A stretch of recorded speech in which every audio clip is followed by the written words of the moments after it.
Namaskar viewers, hello and welcome to this special broadcast on Sansad TV. I am Teena Jha. A parliamentary delegation from Malawi, led by the Speaker of Malawi National Assembly, Gotani Hara, is currently on a visit to India.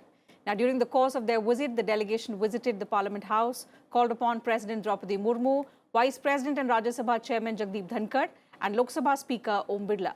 Welcoming the parliamentary delegates, President Murmu said, India and Malawi share long-standing, cordial and friendly relations, and there is immense scope for adding greater depth to the bilateral ties.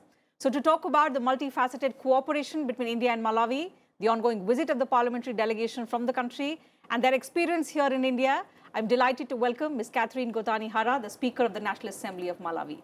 Thank you, Madam Speaker, for your time. Welcome to Sansad TV. Thank you very much. To begin with, let me talk about your experience of your India visit. This is your first official visit as the Speaker of the National Assembly of Malawi. How has it been so far?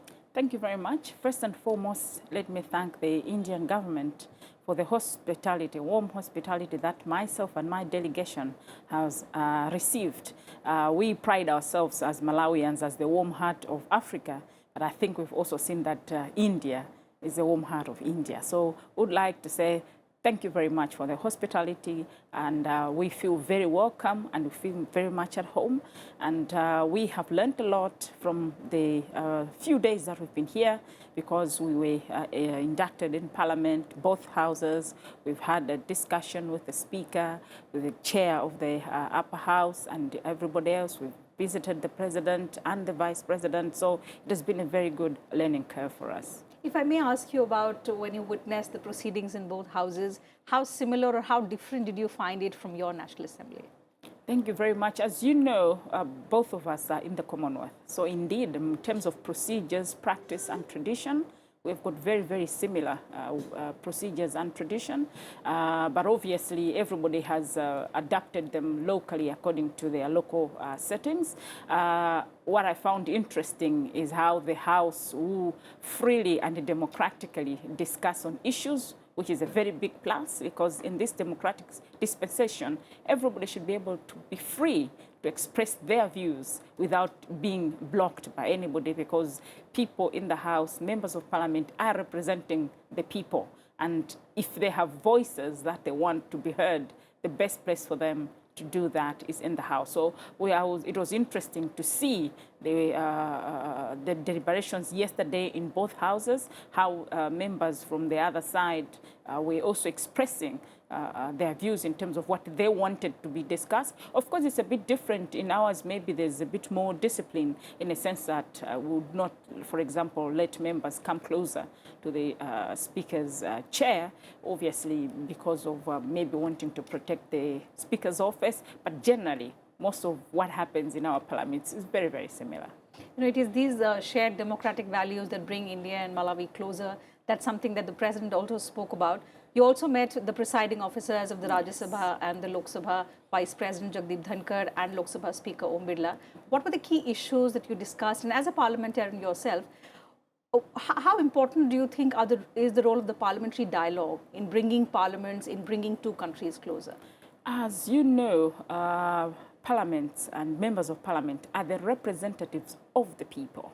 So, for example, in that house, the Lok Sabha house, they are representing the 1.4 billion Indian nationalities. In my country, we're representing the 20 million. Now, what we think is very important is that those that represent the people should also, in the international forums, have a space. And that's why we are interacting between our Malawian parliament, Indian parliament, because there's so much that we can share. Nowadays, there's no country that can say we're living in isolation. There's so many global challenges and global issues that affect all of us. For example, here, issues of climate change. What is it that Parliament is doing? What new policies are they bringing? What resilient policies are they bringing? How are they doing their oversight role on government in terms of what government has committed to spend on climate change? Those are similar issues, questions that my people, my members of Parliament, who ask government in terms of accountability. For example, if we've allocated budgets, which your Parliament does, my Parliament does the same, we will allocate budget for various activities for government. It is our duty to ensure that the allocations that we've been given for specific activities are actually spent on the same. Now, the body that does that is Parliament, because through our constitution, we're given that mandate to do oversight role, which I'm sure here in India, it is the same. Now, you can see the similarities, but probably what we're trying to do is to learn from each other more. How are they ensuring that the oversight skills are made better? How are they putting their government to account to make sure the people that they represent are happy? So that's where the similarities come. And there's a talk of parliamentary diplomacy all over. Very, very important, because we are advancing an agenda where we want parliaments to be involved in parliamentary diplomacy, because we feel we represent the people. Parliament, as you rightly said, reflect the aspirations of people. How can we strengthen? India is the world's largest, the most populous democracy as well. How can we strengthen this parliamentary cooperation between India and Malawi? We can strengthen this through just like the visits that we're doing a lot of capacity building exercises and exchange visits for members of parliament from India and Malawi, members of parliament coming from here to visit us. They can actually see the settings, how we conduct our business, how we do with procedures in the house. How is it that we maybe have some few differences? Where is it that they can also learn? I'm sure even the Indian parliament can learn something from our Malawian parliament, just as much as we have learned from the Indian parliament. But also, as you know, they say seeing is believing. Sometimes you have all these things on paper. You want physically to see how are our colleagues doing in the democratic dispensation of their own country. How are they doing their procedures? How are they, for example, executing policies that have been aligned by government? How are you ensuring that that is happening? And that is very, very important. So we will learn from each other by the visits, study visits, exchanging information between ourselves, but also capacity building. Here in India, we have an institution that is doing capacity building for members of staff as well as members of parliament. And we also want to see how we can benefit from that, because I'm sure the capacity building that the members of parliament get here, as well as the members of staff, is what we would also, as a country, would want to have. So in fact, the Lok Sabha Speaker has offered that yes, such capacity building programs can be extended to Malawi. Exactly. So how keen will your parliament, will your parliamentarians and officials be in this kind of exchange? Very, very keen. And we immediately we get home, we're going to be on it as quickly as we can, because it is for our benefit of our members of parliament, who in turn will benefit the people that they represent. So we are going to be on it as quickly as we can, because we feel that's one way of strengthening our relationships in terms of a parliamentary diplomacy. All right, Madam Speaker, so shifting focus now a bit towards your personal life. You hold the rare distinction of becoming the first woman speaker of Malawi. You know, a few days ago, I interviewed the first woman speaker of Zambia. Mm-hmm. So it's a rare privilege that I have sitting here in India, speaking to two women speakers of their respective countries. Mm-hmm. The fact that, you know, I'm sure the kind of journey that you've had first in politics, then as a parliamentarian, and now as a speaker, you must be an inspiration for a lot of youngsters in Malawi. Mm-hmm. How has your journey been so far, if you could share with us and our viewers? Thank you very much, and thank you for the compliments. Indeed, as you know, every time we get a woman to get a position, all of us do celebrate, because there are not that many women in high-ranking positions or decision-making positions because of the background. Most of the women are the ones who are not very educated, economically not stable, and it has not been easy for the women to make it in the political arena, even indeed the professional side. For me, I would say I've had a good support, basically from the men. I think for me, that's what I sent a lot on. The men, the way they've supported me through and through. My mother died when I was very young. I was only 11. And it meant, as a child, I spent most of my time with my dad. So he was the first person to push me. He's the first person who mentored me. And in that process, I feel it helped me to always believe that no matter how hard something is, I can always make it. Because as you know, men usually, for example, they don't want to show that they're losing a game or anything. They'll always go for it. They're always bold. They're always strong. And I think that I learned from a very young age, being a girl who was being looked after by a man. So that, for me, is very important. Because there are times that we feel gender issues, gender equality, we think sometimes as women on our own, excluding the men, we're going to achieve what we want. My feeling is different. We need to engage the men. We should be together in this fight. And if we do that, we will go far. Move away from my dad. For me to be a politician, it was the male members of parliament. There was the men who helped me in terms of support, encouragement, and always told me, you can make it. So I'm just trying to show that as women, we need the support from the male counterparts. Even for me to be a speaker, my house had only 43 members of parliament, 150 male members of parliament. If I just said, I'm a woman, therefore I will concentrate my campaign or my bid for speakership on the lady members of parliament, I wasn't going to make it. My first campaigners were the male members of parliament. They're the ones that pushed me, and I would like to publicly acknowledge what they've done for me. And that I would like to say that that's what we all need, because as men, they should look at themselves and think, if it was my daughter, if it was my sister, if they push us, they're pushing their daughter, they're pushing their sister. So that has helped. It hasn't been easy, of course. You get a lot of challenges. You get a lot of discouragement from both sides, sometimes even women, sometimes men.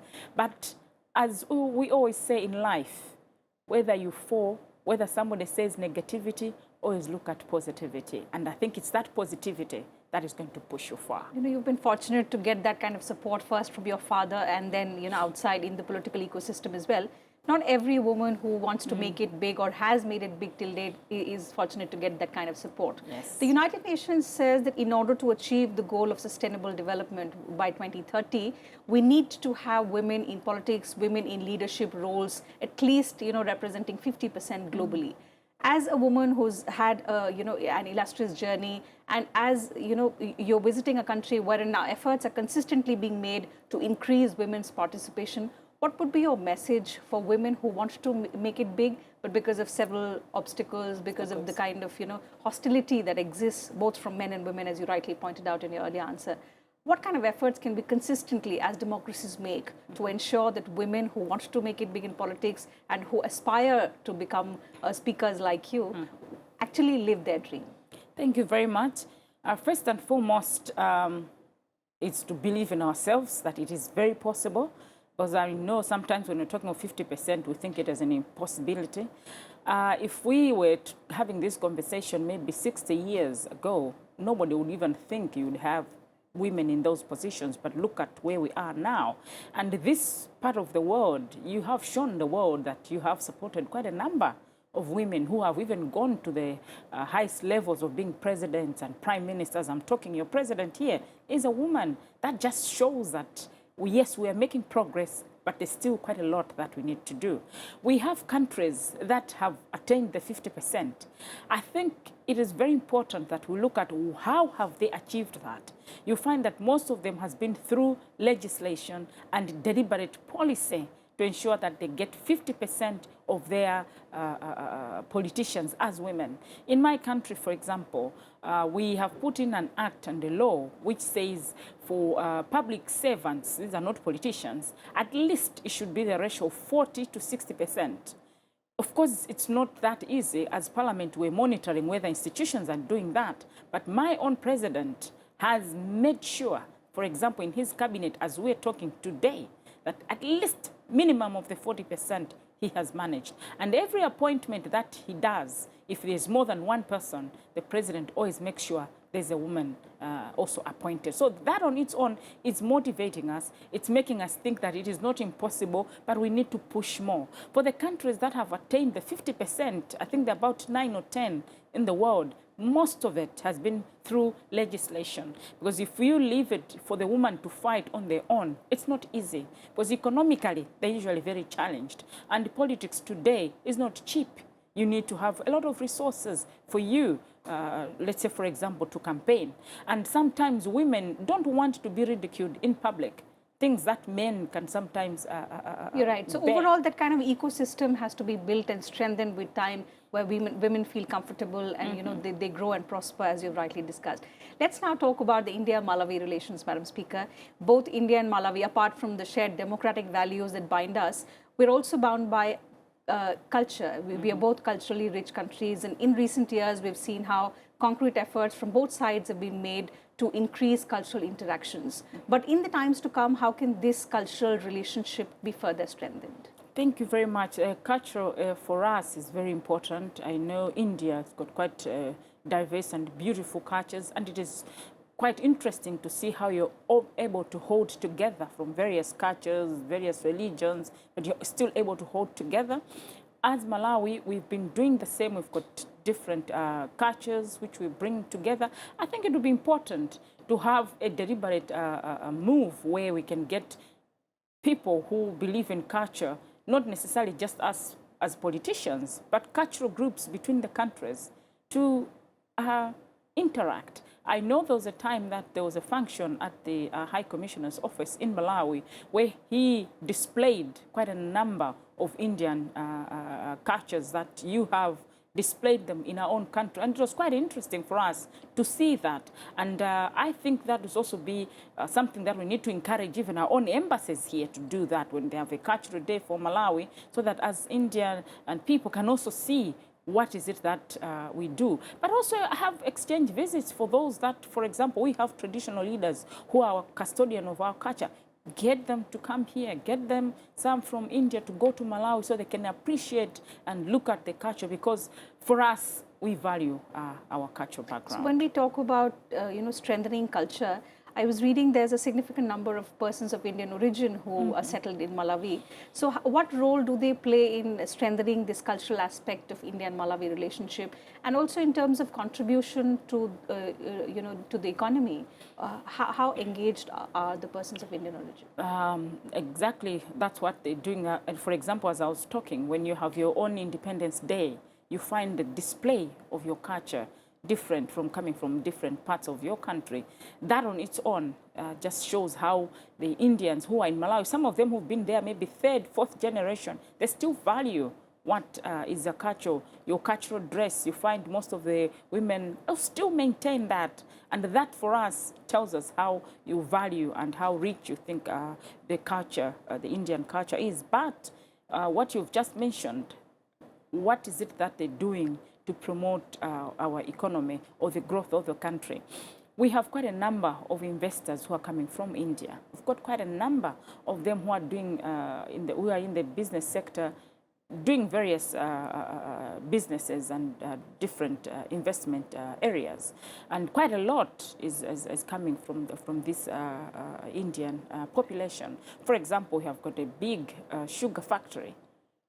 Today, I was just discussing with the Vice President that the tea factory, quite a big tea factory that we have, and the tea that I brought for him is coming from a company that is owned by probably third, fourth generation Indians, who for us are just Malawians. They're no longer Indians, but obviously they are Indians. But in real sense, we are taking them as Malawians. So they are able to employ people. Like that factory, I think, employs over 1,000 people. So they're able to employ people. It means they're helping in the economy. Obviously, they're paying taxes, which government will collect for the use of the citizens. And they also do help, like we had cyclone, which killed quite a number of people.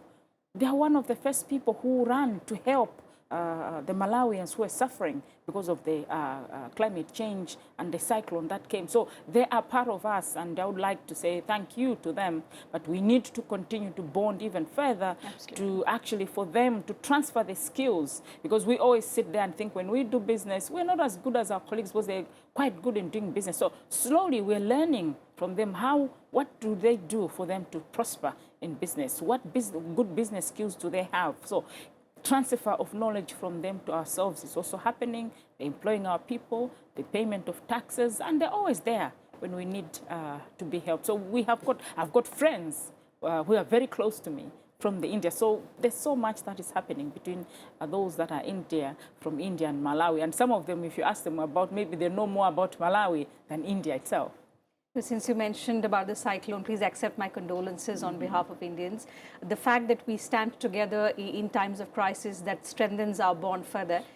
If I could also talk about trade, since you mentioned about investments, we have seen an increase in trade in recent years between India and Malawi. In fact, just looking at the numbers of last year, it stands somewhere, the overall trade stands somewhere close to $160 million. Malawi is also a partner of India in the duty-free tariff preference initiative. What more do you think can be done to step up, enhance trade further between both countries? I think what we need more, what I've seen over the time is, for example, I'll give you an example of pigeon peas, which we use for making dal. Malawi is one of the countries, I think, that exports some pigeon pea to Malawi.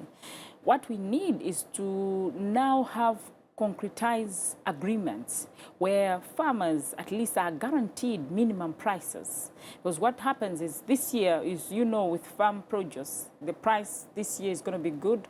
The following year, the price goes down. That discourages the farmers the other year. So I think it is important if we can have some trade agreement where the farmers themselves are at least guaranteed of a minimum expectation from what they have grown, because that at least will ensure that they produce enough. Because if they don't, you find this year the production goes high. The following year, if the price is slumped, it goes down. So those are the things that I think would be very, very important in terms of security for the farmer. Maybe we need to do more in terms of cooperatives, of how we organize the farmers themselves, but also mechanization. India has grown a lot because most of your farmers are not using a hoe. They're using a lot of mechanization, and that helps. But we are still using a hoe, which is difficult for them to produce enough. At the same time, we are relying on rain-fed agriculture. With the climate change issues, it's not easy. You find the whole year, there are no rains. The other year, too much rains have destroyed all the crops. So we need to learn from our Indian friends how the irrigation systems have worked, mechanization has worked, because that's what is going to move our people for subsistence to being big farmers. Absolutely. Perhaps this development partnership that we have can be extended to all these areas that you rightly pointed out. India is also working closely with Malawi in the field of education, technical training under ITEC program. How do you think are such initiatives helping the youth in your country? Thank you very much. I know for a long time, India has been giving space for training. I think there's some short-term training, some even in university, some in the medical field, some it's quite a number. As you know, our population, we've got quite a lot of youth, and what they want is to be empowered, and what they want is to be educated. If we don't educate the youth today, then we have a population tomorrow which will be completely disgruntled because they have nothing else to offer. Now, the Indian government has been providing that space for our young people to come and learn. And I'm sure it's not just the education that they're learning. When they come here, they're able to see how India has progressed. I was talking, if you were asking us 60 years ago, would not maybe be dreaming 70 years ago that India would be probably one of the 5 top economies, but we're saying today, you've made it that far. That shows that you have been pushing and you've progressed, and that's what we want our young people to learn as well, because we think the future is bright. We believe in them, and by them coming to learn from the universities or the colleges here, that should also motivate them to say, I can also do a difference in my own country. Okay, so we've spoken about education as well and how it's helping the youth. But pharma is one sector wherein we're also seeing close collaboration. India believes in the principle of Vasudhaiva Kutumbakam, the world is one family, and that's why we extend that kind of cooperation with a lot of countries in terms of health as well. What have been the best outcomes for Malawi as far as the cooperation in the health sector, and particularly in the area of pharmaceuticals, that has helped at a time when we've seen the worst pandemic in the form of COVID-19? No, thank you very much. As you know, India is known for having one of the best pharmaceutical industry, as well as the facilities themselves, the hospitals, the doctors. As Malawi, we have got very little expertise in terms of pharmaceuticals. If you go in Malawi, you find that if not 90% of the medicine and pharmaceutical products that we have are coming from India. That's showing how close and how important our relationship with India is. And there's so many times the Indian government has donated drugs, like when we had cyclones. They made quite a big donation because obviously we were short of drugs, we were short of water purifying chemicals. The Indian government came in to assist us. There's so many people who come here for medical assistance at your hospitals, some funded by the government of Malawi, some who are funded privately, and all that is helping keeping the Malawians alive.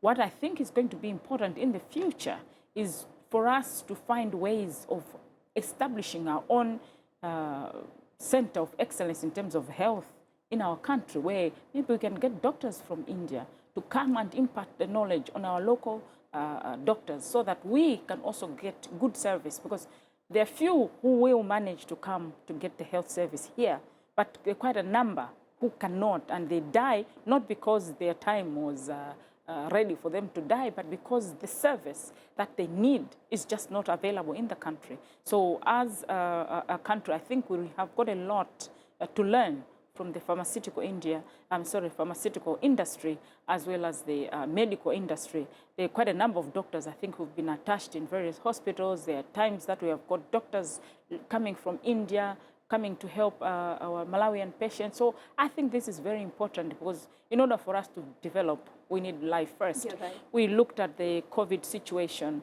It affected everybody. So whether we are so far away, our health is very important. We've talked of polio is coming back from certain countries. We've heard about that. So meaning, as much as we're so far away from each other, we are not, because this can affect one country. It goes back, I think, just a few weeks ago, we heard of cases of polio in Malawi and few other African countries. So the more reason why we have to work as a world, as a unit, to protect each other. You're right. No one is safe until the entire world is Yes. safe. That's something that we've seen during the times of COVID, and we need to keep following that. And thank you, Madam Speaker, for pointing out the immense potential that still lie unexplored between India and Malawi, and how we can strengthen it further in the times to come. Time allows me to take up just one last question from you, and if I may ask you about the best memory that you carry from India. You're yet to see the Taj Mahal, but apart from that, I mean, I wish you a great visit to Agra, to you and your delegation. But the time that you've spent so far, what has been the best memory that you'll carry back home? Thank you very much. This morning, apart from the meetings that we had, I think something that touched my heart is when we went to the PM's, is it called PM's Museum? What that has shown me is that we can be different politically. We can be different from being in our tribes, in our culture, but we need to respect leadership, because the center, the way it has been done, it's showing unity of India. So they're displaying all 14, if not 15, prime ministers of your country, regardless of whether one was on which side. All you're saying, this is our leadership, and we have to respect it, and we're taking pride in it. And for me, that is very strong message in terms of unity, in terms of making sure that India is one unit, is one country. I think I've learned a lot from the way you've done it. And they also went on to show us, to take us into the future. Meaning, even if you have developed this far, we're still not satisfied. We can do better. We can do more. And I think that's the same thing that we as Malawians should say. We are here today, counted as probably one of the poorest countries. That is not for life. We can move. Our life can change, but it only change if we change our mindset, just like the people of India did. You change your mindset, and that's why you've moved from wherever you are to the numbers that nobody ever dreamt you'd be there. And looking at the future looks even brighter. So that, for me, has been very encouraging. We are glad to experience the unity in diversity, Madam Speaker, that India is known for. We wish you a wonderful remaining visit to you and your delegation. Thank you once again for your time, and thank you for joining us on Sansad TV. So that's it from us, viewers. Thank you very much for your time as well.